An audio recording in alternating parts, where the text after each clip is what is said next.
वज़ीर आला पंजाब मरियम नवाज शरीफ के अवामी फलाह और महफूज मुस्तकबिल के विजन के तहत टोबर टैक्सिंग में बड़े मंसूबे का आगाज। डिप्टी कमिश्नर मोहम्मद उमर मीला ने पंजाब डेवलपमेंट प्रोग्राम के तहत जिला की पहली जेर जमीन वाटर स्टोरेज स्कीम के काम का इफ्तिताह कर दिया। इकबाल पार्क में जदीद वाटर स्टोरेज टैंक की तामीर का आगाज डिप्टी कमिश्नर ने बाकायदा संगे बुनियाद रख दिया। एमडी वासा सलमान शुजा की डिप्टी कमिश्नर को मनसूबे के डिजाइन और पानी जमा करने के तरीकाकार पर तफसीली ब्रीफिंग। शहर के नशेबी इलाकों का बारिशी पानी जदीद ड्रेन सिस्टम के जरिए जमा करके टैंक में मुंतकिल किया जाएगा। टैंक की तमीर से वाटर टेबल बेहतर होगा और अर्बन फ्लडिंग का खतरा हमेशा के लिए टाल जाएगा।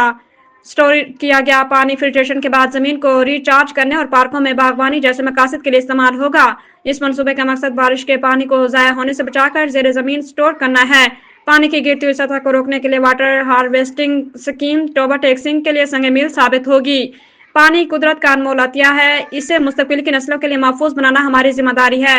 वाटर स्टोरेज टैंक की तामीर में शफाफियत और आला मियार को हर सूरत यकीनी बनाया जाएगा। डिप्टी कमिश्नर उमर मिला।